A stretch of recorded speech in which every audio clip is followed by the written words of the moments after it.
Olá, gente. Boa noite a todos, a todas.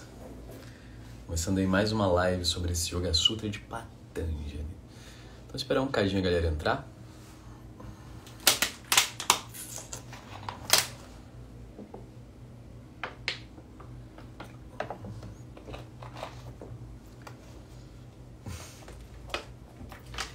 E aproveitar enquanto espera, para fazer aqui um pedido para quem está vendo isso online. Ó, Cidinha, boa noite. Quem estiver vendo a gravação depois, puder curtir, compartilhar, comentar, super ajuda aí. A gente está acessando mais pessoas. Sabem como eu tenho dificuldade aqui nessas redes, então super ajuda. E aí, Lunita, bem-vinda. E aí, Cidinha. Esperar só mais uns minutinhos para essa galera entrar. A gente vai começando devagar.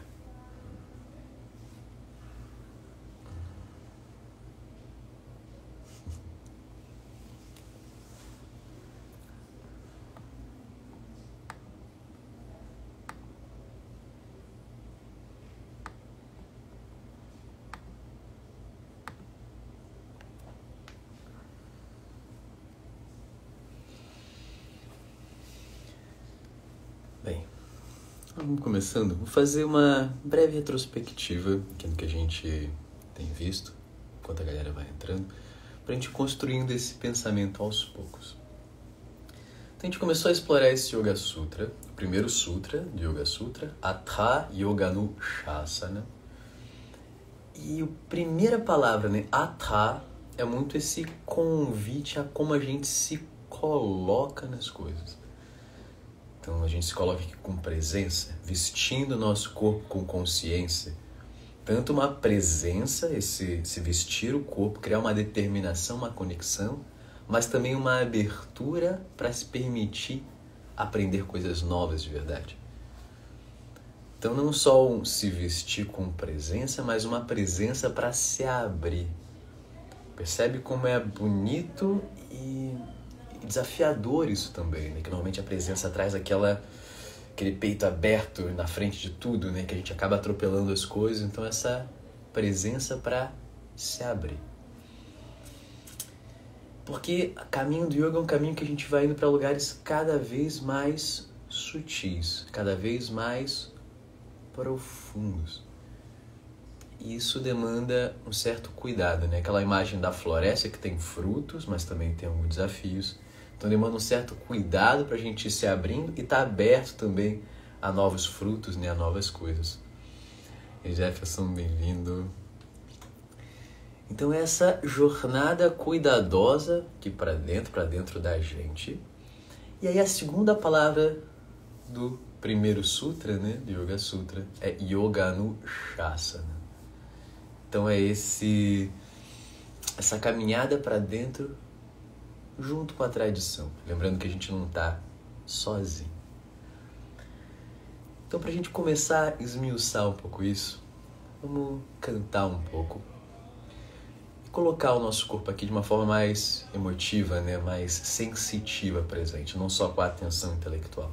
Então, fecha os olhos, busca uma postura alta, uma postura confortável e observa. Primeira coisa, antes de qualquer coisa, é vestir para observar, sentir como está o seu corpo hoje, como está o seu corpo agora, para a gente partir daqui. Observa a musculatura, se ela resiste, se ela está congelada, se ela tem uma abertura, você consegue perceber a musculatura do corpo.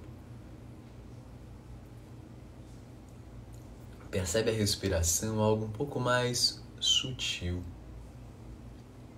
Se a respiração está estável ou está agitada, saltando para um lado e para o outro.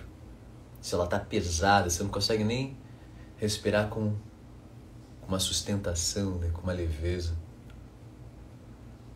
Observa. E observa a mente, algo ainda mais sutil. Se você consegue ter um foco, você consegue assentar a mente para onde você direciona, ou se ela está saltando de um lado para o outro. E tentando buscar esse assento quase como se a mente estivesse parando em algum lugar para observar uma sensação abstrata que a gente também vai construindo. Eu vou fazer esse cântico de saudação para a gente abrir esse nosso estudo. Então mantenha os olhos fechados, tenta manter esse coração aberto. O que é isso? Vamos investigando com a prática. Proponho para esse primeiro canto ser algo mais emocional, menos intelecto. Constrói apenas essa observação. Yogena chittasya padena vacham malan sharirasya cha vaidyakenam yopakarotam pravaram muninam patanjalim pranjaliranatosmi abahu purushakaram shankhachakra-sitharinam sahasrashirasam swetam pranamami patanjalim Shrimate Anantaya Nagarachaya Namo Namaha.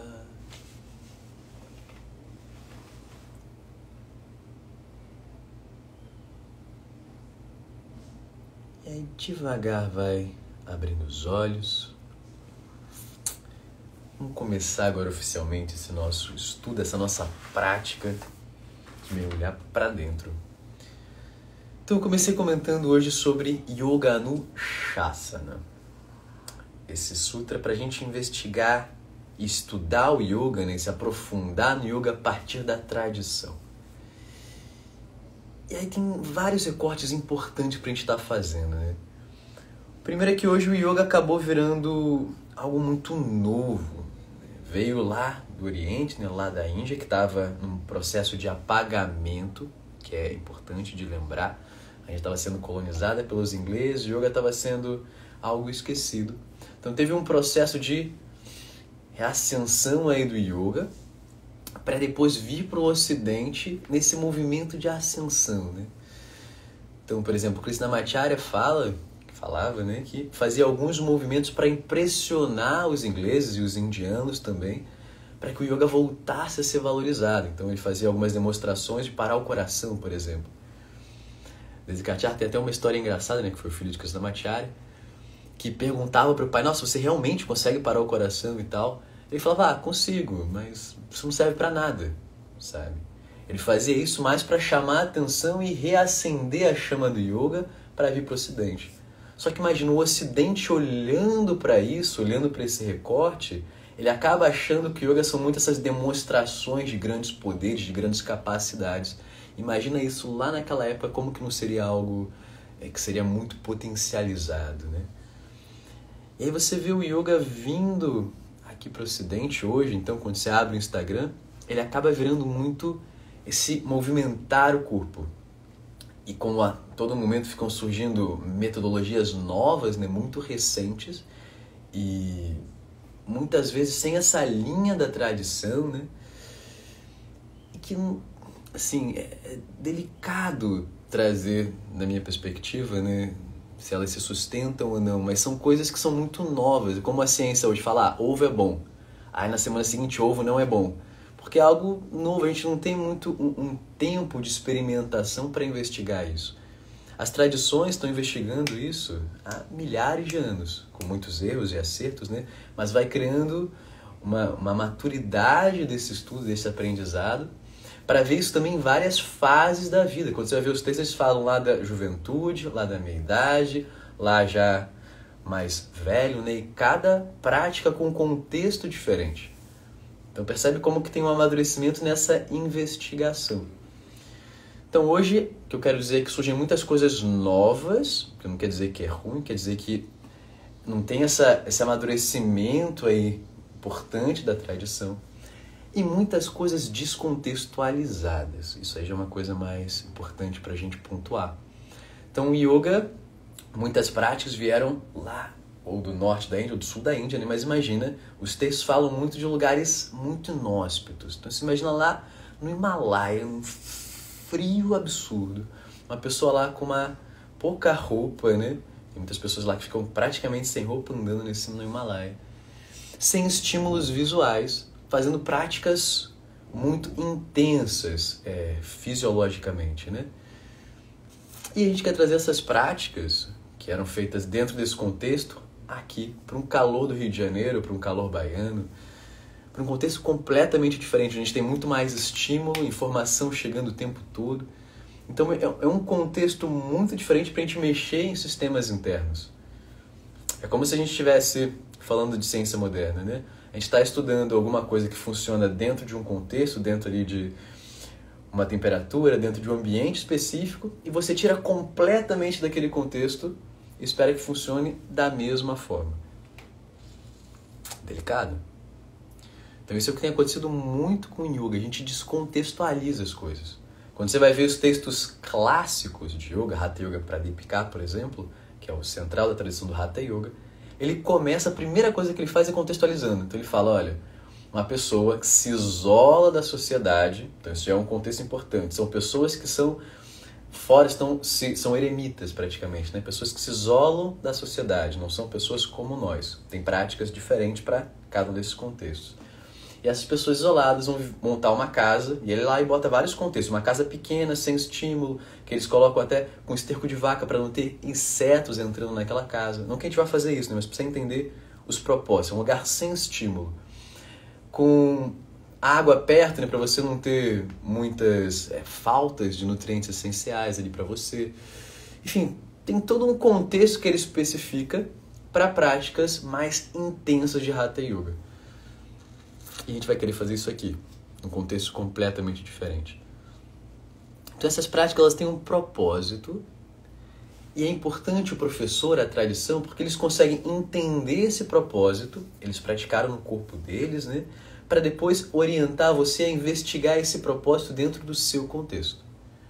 Essa é a grande importância da tradição. Então não é uma forma que a gente mantém, né? Eu pelo menos tinha muita imagem de algo tradicional como aquela coisa quadrada, pelo menos é o que chegou sempre para mim.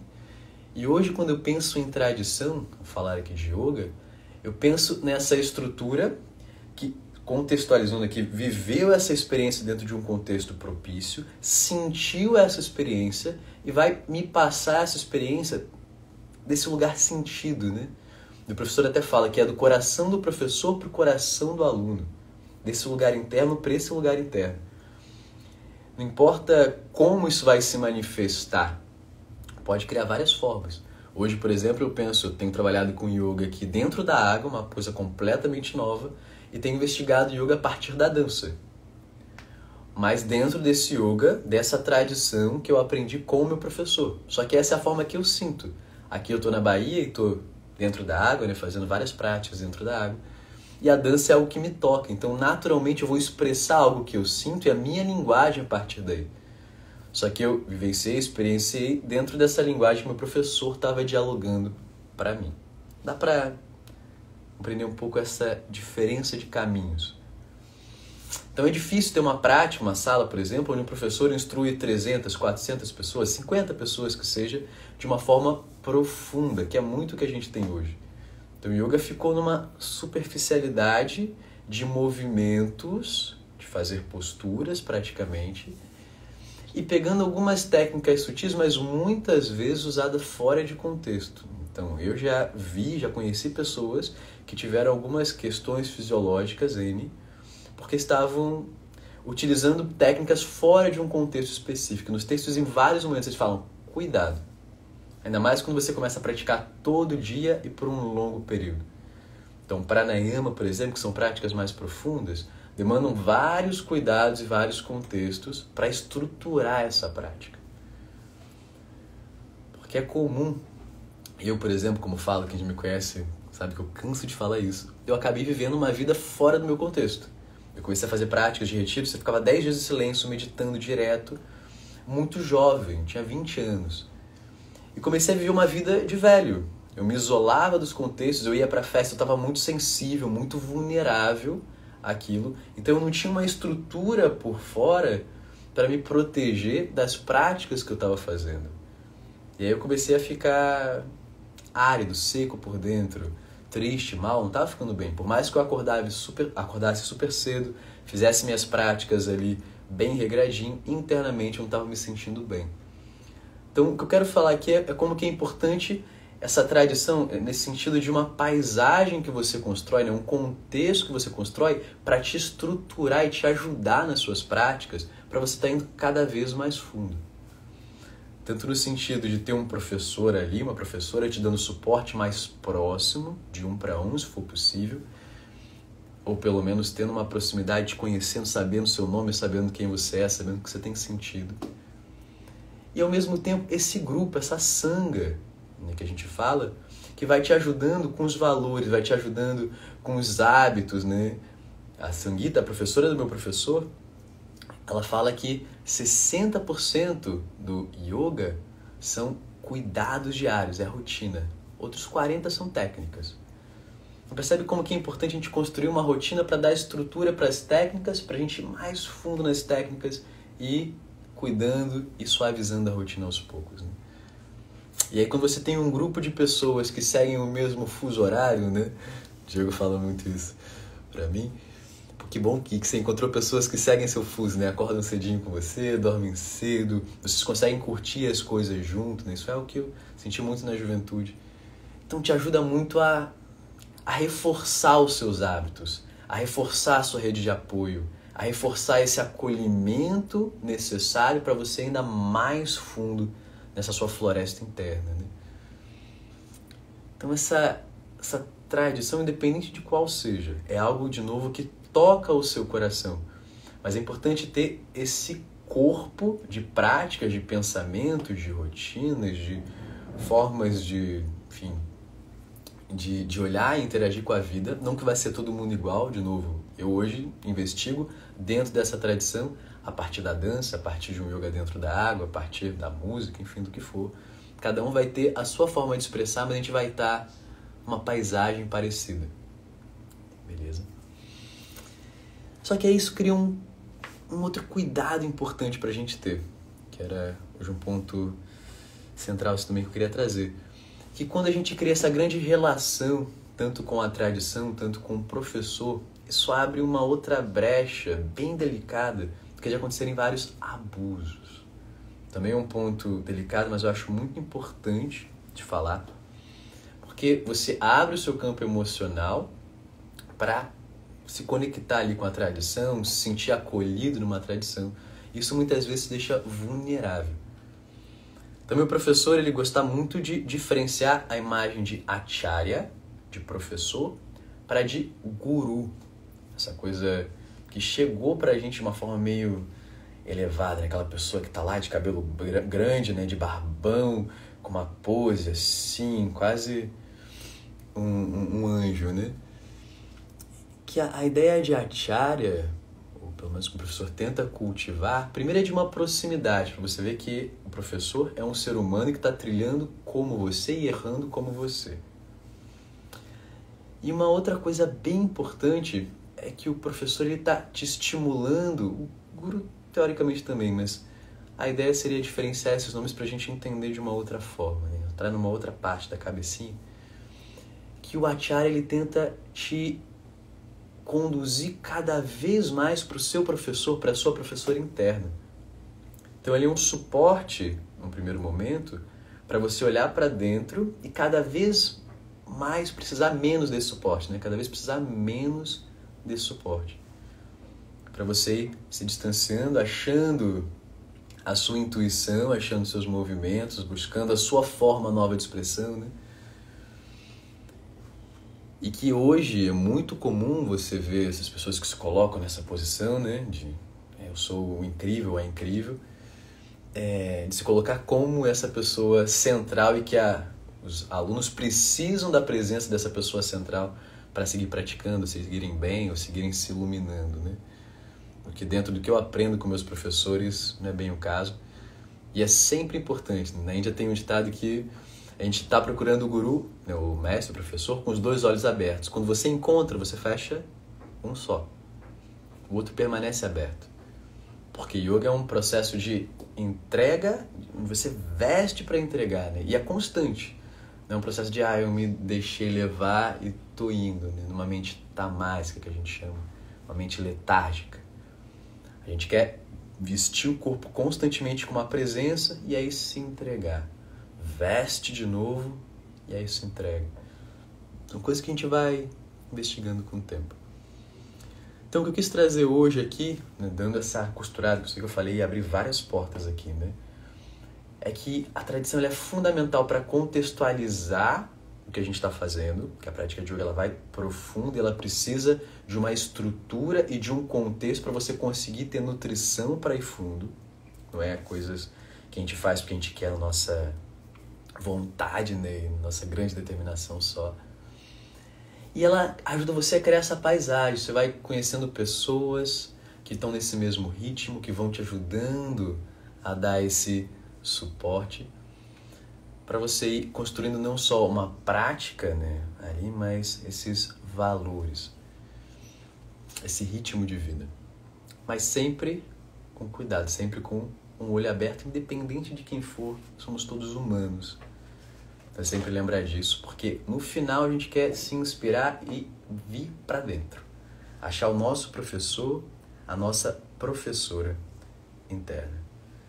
Lembrando que tem mais alguma coisa que eu queria falar hoje. Então o Yoga Sutra começa nesse primeiro sutra, já dando essa reflexão para você se colocar. Lembrar, não tá sozinho, vamos junto. Sozinho a gente vai rápido, né? Acho que é um ditado africano que escutei em algum momento. Junto a gente vai longe. E a prática de yoga é por bastante tempo. Pra gente criar a estrutura indo mais fundo. Então vamos junto pra gente estar indo fundo e começar nessa grande investigação aí da mente humana, da nossa mente. Pra ir no segundo sutra, deixando só a deixa aí pra semana que vem, ele começar a esmiuçar mais os nomes da mente, né? Então, o segundo sutra é Chitta Vritti Nirodha, Yoga Chitta Vritti Nirodha. Ele começa a falar o que é Yoga. Yoga é um estado da mente Chitta, uma qualidade da mente em estado de Nirodha. E aí, o que é isso? Aí é um grande desafio para a gente investigar, mas ele começa a dar nomes para diferentes mentes. Ele fala que tem um tipo de mente mais agitada, investiga que mente é essa. Tem um tipo de mente mais letárgica, tem um tipo de mente mais saltitante. Então ele começa a falar, em diferentes momentos a gente vai ter essas mentes, cada mente vai precisar de uma pedagogia, de um cuidado específico, mas yoga é essa mente aqui, essa mente mais específica, nesse estado aqui também que é mais específico. É como se a gente abrisse, a gente começou a dar nome para entender que não é tudo igual, não é só, olhei para dentro tem uma mente, não, tem várias qualidades de mente. E aí a conversa começa a ficar mais divertida, né? Mais profunda, pra gente se conhecer um pouquinho melhor. Falei a beça. Então agora vamos fechar os olhos um pouquinho, voltar a sentar aqui dentro, buscar esse lugar aqui interno. Então fecha os olhos. Fecha os olhos e observa a sua paisagem interna. Observa se a mente salta, como que a mente digere tudo isso que foi falado, se ela consegue ir se assentando nesses pensamentos. Com observação, a gente começa a aprender essa linguagem do corpo, essa linguagem da mente.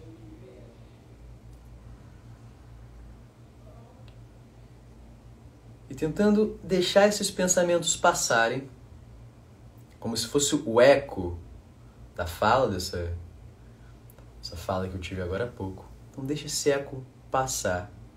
Assenta para observar. E tenta observar o canto. Esse início do primeiro capítulo do Yoga Sutra. Se você souber cantar, estiver aí comigo, souber cantar, canta comigo.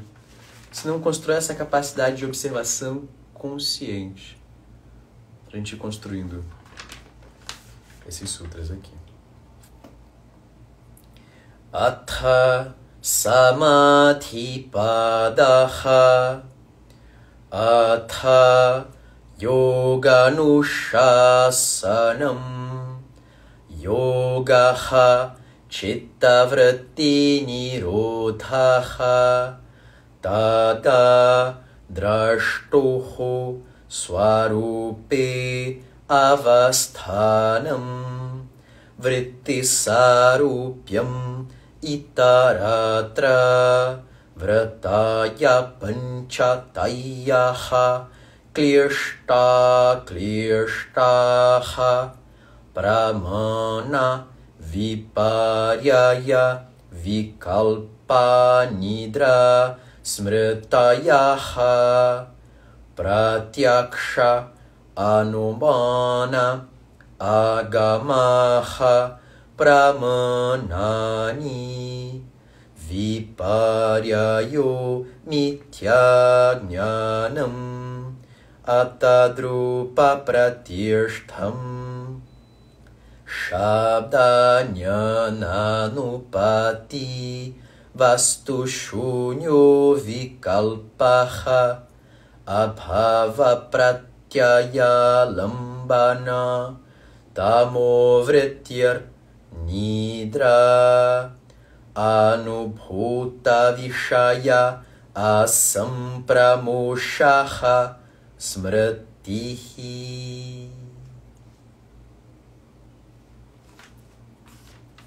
E mantém os olhos fechados. De novo, tenta investigar esse eco do canto. Aproveita que o canto ele vem numa cadência. É mais fácil de perceber esse movimento interno que continua, como se a mente ficasse agarrada ali. Para você começar a observar essa natureza da mente, de se prender aos pensamentos e vir puxando eles para dentro. Uma coisa abstrata, mas muito importante. Para a gente aprender a deixar as coisas irem. É comum a gente ficar trazendo para dentro, não conseguir digerir, ficar regurgitando. Então observa esse movimento e deixa aí, assenta.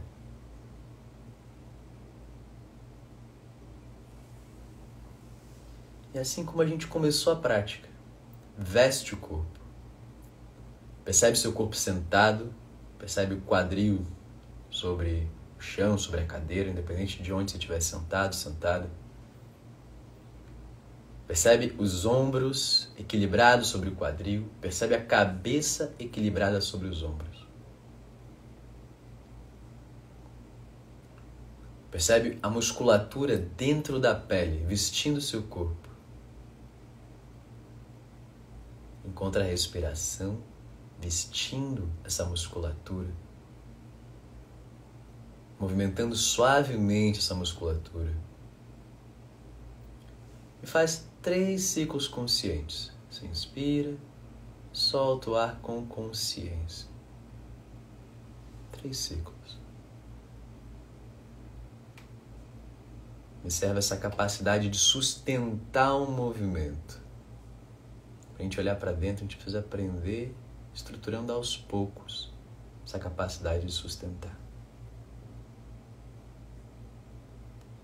Terminou os 3 ciclos, observa a respiração de novo. Ritmo natural dela.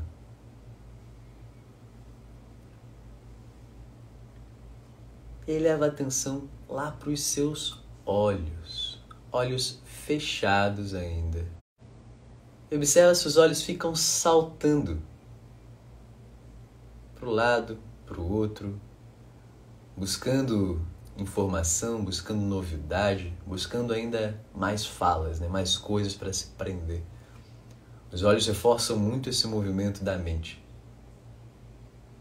Deixa os olhos caírem para dentro. O corpo ele vai caindo para dentro, caindo para dentro, caindo para dentro. Para lá no fundo, uma coisa abstrata de novo, encontrar esse professor, essa professora interna.